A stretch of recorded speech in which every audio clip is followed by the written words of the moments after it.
Movie के start में हमें एक बच्चा देखने को मिलता है जो कि एक मैजिक स्पेल की प्रैक्टिस कर रहा है। इस बच्चे का नाम यिंगमिंग है और ये एक प्रोटेक्शन स्पेल की प्रैक्टिस कर रहा है। ये स्पेल एक मास्टर बनने के लिए बहुत जरूरी है। यिंगमिंग से ये स्पेल हो नहीं पाता, जिसके बाद वो अपने मास्टर से कहता है कि ये स्पेल मुझसे नहीं होगा। इस बात पे मास्टर उसको कहते हैं कि अगर तुम्हारी लाइफ में कोई ऐसा है जिसको तुम प्रोटेक्ट करना चाहते हो तो उसके बारे में सोच के इसकी प्रैक्टिस करो। फिर दिखाते हैं कि इस स्पेल की प्रैक्टिस करते करते यिंगमिंग बड़ा हो जाता है। इतने साल गुजरने के बाद भी जब वो ये स्पेल नहीं कर पाता तो वो अपने मास्टर से कहता है कि हमें इस प्रोटेक्शन स्पेल की जगह टेलीपोर्टेशन स्पेल की प्रैक्टिस करनी चाहिए। मास्टर जानते हैं कि यिंगमिंग को टेलीपोर्टेशन स्पेल तो आता है, तो वो इसकी इस ऑफर को रिजेक्ट कर देते हैं। मास्टर उसे बताते हैं कि किसी भी पावरफुल एनिमी को हराने के लिए सिर्फ टेलीपोर्टेशन स्पेल काफी नहीं होगा, इसके साथ ही साथ एक अच्छा मास्टर बनने के लिए उसको प्रोटेक्शन स्पेल सीखना बहुत जरूरी है। अभी ये दोनों बातें कर ही रहे होते हैं कि वहाँ की प्रोटेक्शन वॉल टूटने लगती है। इसके बाद मास्टर समझ जाते हैं कि ये शैतानी सांप का साया है। इस सांप को देखते ही मास्टर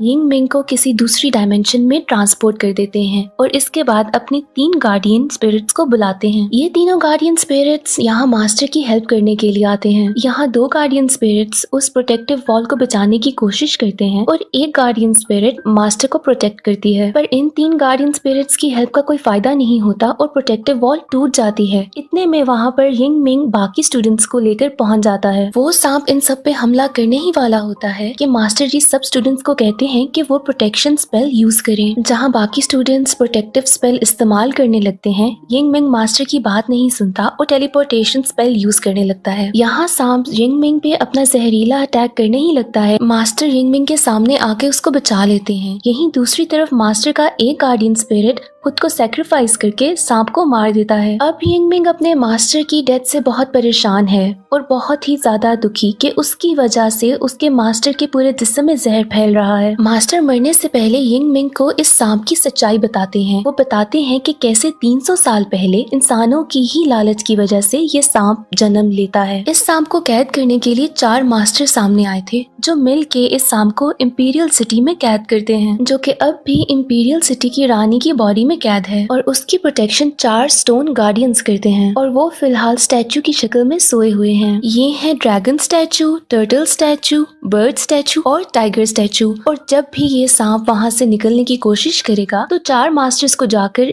इन 4 स्टैचूज को जगाना होगा। वहाँ दूसरी तरफ दिखाते हैं कि इंपीरियल सिटी की क्वीन अब बहुत ही ज्यादा परेशान हो गई है क्योंकि उसको पता चल गया है कि शैतानी सांप जाग चुका है। अब यिंगमिंग इंपीरियल सिटी में आ पहुंचा है। वहाँ उसको गेट पर एक आदमी नजर आता है जो कि एक बांसुरी बजा रहा होता है। ये असल में एक मास्टर है और इसका नाम है बुया। तभी इनको एक और मेलोडी की आवाज आती है जिनका ये दोनों मिलकर पीछा करने लगते हैं। काफी देर पीछा करने के बाद उनको पता चलता है कि ये मेलोडी बेसिकली एक डीमन यानी कि शैतान बजा रहा है। बुया उससे पूछता है कि तुम्हारी हिम्मत कैसे हुई ये बांसुरी चुराने की, क्योंकि ये बांसुरी हमारे राजा की है। यहाँ ये डीमन इनको बताता है कि जब उसकी दोस्त जिंदा थी तो वो महल में गाने गाया करती थी और वो अक्सर इसी धुन को बजाया करती थी। मुझे बस उसकी याद में ये धुन सुननी थी। बुया को शैतानों से सख्त नफरत थी। यहाँ पर वो शैतान को मारने ही वाला होता है कि यिंगमिंग उसको बचा लेता है। यहाँ यिंगमिंग बुया को बताता है कि ये एक डीमन तो जरूर है पर इतना भी कोई बुरा नहीं कि तुम उसको मार दो। बुया यिंगमिंग से कहता है कि ये एक शैतान है और बहुत बुरा है, इसको अच्छाई और प्यार के बारे में क्या पता। यिंगमिंग कहता है कि क्यों नहीं, इसको क्यों नहीं पता होगा। इन्हीं बातों की वजह से यिंगमिंग और बुया में लड़ाई हो जाती है। लड़ाई में यिंगमिंग उसको हरा देता है, जिसके बाद बुया वहाँ से चला जाता है।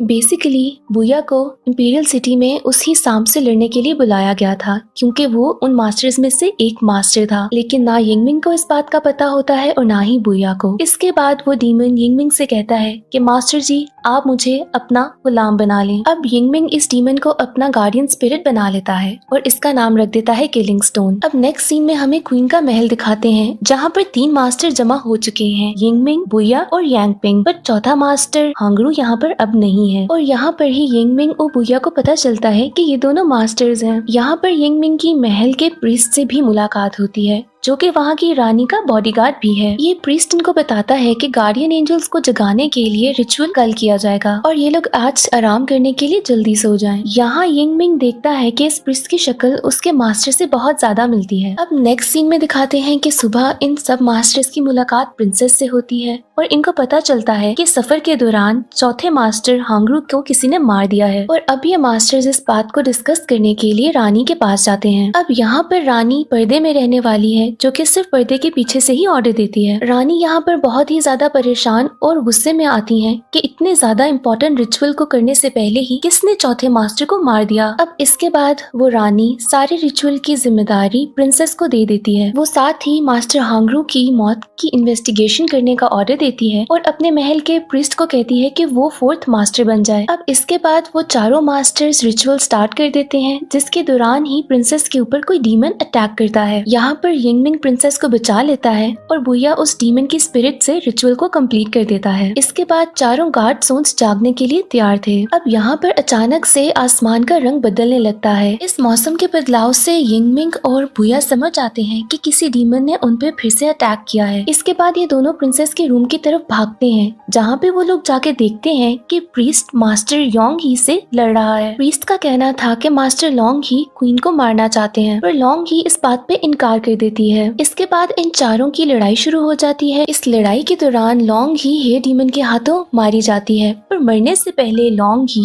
यिंग मिंग को रानी के बारे में कुछ बताती है, पर ये बात अच्छी तरीके से यिंग मिंग नहीं सुन पाता। अब अगली सुबह बुया और यिंग मिंग मिलते हैं, जहाँ बुया उसको बताता है कि उससे प्रीस्ट पर शक है, लेकिन यिंग मिंग का कहना कुछ और है। वो बताता है कि उसको उल्टा रानी पर ही शक है। यहाँ ये दोनों एक दूसरे के अगेंस्ट होकर ही अपनी अपनी इन्वेस्टिगेशन शुरू कर देते हैं। अब यिंग मिंग अपने रूम में जाता है तो देखता है कि प्रिंसेस उसकी सॉर्ड को चुराने की कोशिश करी है। ये वो सॉर्ड है जो कि मास्टर ने यिंग मिंग को दी थी और इसी सॉर्ड से उस सांप को मारा जा सकता था। यहाँ यिंग मिंग प्रिंसेस से पूछता है कि वो उसकी सॉर्ड को क्यों चुरा रही थी, बट इससे पहले कि प्रिंसेस यिंग मिंग को कुछ बताती, वहाँ हेयर डीमन आकर प्रिंसेस पे हमला कर देती है। यहाँ ये हेयर डीमन यिंग मिंग को बताती है कि वो इस बात के लिए 60 ईयर्स से इंतजार कर रही थी और उसी के पास से यिंग मिंग को रानी की एक तस्वीर मिलती है जिसमें वो बिल्कुल प्रिंसेस जैसी नजर आ रही हैं। इसको देख के यिंग मिंग सारी बात समझ आता है और वो इसके बाद बुया के पास जाता है कि वो सारी बात उसको बताए। यहाँ पर बुया प्रिस्ट के पास पहुंचा होता है उससे इन्वेस्टिगेशन करने के लिए। यहाँ यिंग मिंग देखता है कि बुया जमीन पर गिरा हुआ है और वहाँ से प्रीस्ट भाग चुका है। यहाँ यिंग मिंग बुया को उठाता है और ये दोनों महल से बाहर जाते हैं। वहाँ पर उनको प्रिंसेस और प्रीस्ट दोनों मिलते हैं। बुया प्रिंसेस से पूछता है कि उसने और प्रीस्ट ने रानी को धोखा क्यों दिया। यहाँ पर यिंग मिंग उसको बताता है कि ये प्रिंसेस नहीं बल्कि रानी ही है, यानी कि प्रिंसेस ही रानी है और रानी ही प्रिंसेस है, और जिसको उन्होंने पर्दे में देखा था वो रानी नहीं बल्कि रानी का स्टैचू था जिसको प्रीस्ट कंट्रोल कर रहा था। आखिर ये सब कुछ चल क्या रहा है? तो बात दरअसल ये है कि जब उस सांप ने इंपीरियल सिटी पे हमला किया था तो उन 4 मास्टर्स ने सांप को हरा दिया था, जिसके बाद रानी यानी कि प्रिंसेस यांग पिंग ने उस सांप को अपनी बॉडी में कैद कर लिया था, जिसके बाद वो इमॉर्टल हो गई और उसके बाद से उनकी उम्र नहीं बदली। अब रानी को उस सांप को अपने अंदर कैद करने के लिए खुद को भी इंपीरियल सिटी में कैद करना था और वो कभी भी अपने महल से बाहर नहीं जा सकती थी। तो अब इतने सालों से महल में रह रहकर प्रिंसेस को नाउमीदी सी होने लगी थी और वो बहुत ही ज्यादा उदास हो गई थी। इसके बाद महल में आते हैं यिंग मिंग के मास्टर, जिनके आने की वजह से प्रिंसेस का दिल बहल गया, बट वो वहाँ पर हमेशा के लिए नहीं रह सकते थे और उनको वहाँ से जाना पड़ता है। लेकिन प्रिंसेस उदास ना हो तो वो मास्टर उनको एक गार्डियन एंजल देते हैं जो कि बिल्कुल उन जैसा दिखता है, और वो गार्डियन एंजल कोई और नहीं बल्कि वो प्रीस्ट ही था। अब प्रिंसेस को तो यही लगता है कि प्रीस्ट वही मास्टर है, पर वो कोई और नहीं गार्डियन एंजल ही है। अब कुछ अरसे के बाद प्रीस्ट प्रिंसेस से कहता है कि वो इमॉर्टल होना चाहता है, और क्योंकि प्रीस्ट बिल्कुल मास्टर जैसा लगता है प्रिंसेस बात मान लेती है। लेकिन इस बात के लिए उसको अपनी बॉडी से वो सांप निकालना होगा जिसको उसने काफी अरसे से अपने जिस्म में कैद करके रखा था। इसके बाद उस सांप को प्रीस्ट को अपनी बॉडी में कैद करना होगा जिससे वो इमॉर्टल हो जाएगा। ये बात सुनने के बाद यिंग मिंग और बुया उन प्रीस्ट के ऊपर हमला कर देते हैं। यहाँ प्रीस्ट उन पर टेलीपोर्टेशन स्पेल यूज करता है, बट जैसे कि हमें पता है कि यिंग मिंग की टेलीपोर्टेशन स्पेल बहुत स्ट्रॉन्ग है, वो उनके स्पेल से बच जाता है। दूसरी तरफ हमें दिखाते हैं कि प्रिंसेस की बॉडी में बहुत ज्यादा पेन स्टार्ट हो गई है, जिसका मतलब ये है कि वो सांप उनकी बॉडी से निकलने वाला है। अब सांप के निकलते ही प्रिंसेस मॉर्टल हो गई है। इसके बाद वो सांप प्रीस्ट की बॉडी में चला जाता है, जिससे वो प्रीस्ट अब इमॉर्टल हो चुका है। देखते ही देखते प्रीस्ट एक बड़े जहरीले सांप में बदल जाता है और वो अब इंपीरियल सिटी को तबाह करने लगा है। इसके साथ ही साथ वो 4 गार्डियन स्टोन्स एक्टिवेट हो गए हैं, जिसके बाद वो अब पूरी इंपीरियल सिटी के बाहर एक प्रोटेक्टिव लेयर बनाने लगे हैं ताकि वो स्नेक वहाँ से बाहर ना निकल सके। पर यहाँ पर एक गार्डियन स्टोन एक्टिवेट नहीं होता, जो कि एक बर्ड है। अब ये बर्ड इसलिए एक्टिवेट नहीं हुआ था क्योंकि रिचुअल के दौरान प्रीस्ट ने जानबूझ के उसको एक्टिवेट नहीं किया था। अब इसके बाद यिंग मिंग अपने 3 गार्डियन स्पिरिट्स को बुलाता है ताकि वो उनकी मदद कर सके। अब इनमें से एक गार्डियन स्पिरिट तो यिंग मिंग के सामने एक प्रोटेक्टिव वॉल बनाता है ताकि यिंग मिंग को कुछ ना हो, और बाकी 2 उस सांप से लड़ने लगते हैं। अब यहाँ पर हमें बहुत ही ज्यादा हैवी फाइट देखने को मिलती है। जब सिचुएशन बहुत ही ज्यादा आउट ऑफ कंट्रोल होने लगती है तो यहाँ पर प्रीस्ट खुद सामने आता है ताकि वो खुद लड़ सके। यहाँ पर प्रीस्ट उन गार्डियन स्पिरिट्स को मार देता है। यहाँ पर बुया को डर होता है कि ये सांप कहीं इंपीरियल सिटी से बाहर ना निकल जाए। यहाँ पर दिखाते हैं कि वो प्रोटेक्टिव वॉल कंप्लीट हो चुकी है, जिसने पूरी इंपीरियल सिटी को कवर कर लिया है। यहाँ पर बुया किसी न किसी तरीके से अपनी बॉडी से उस बर्ड स्टैचू को जगा लेता है और अब वो खुद वो बर्ड बन चुका है। जिसके बाद वो प्रीस्ट के पास जाता है और उनसे लड़ता है।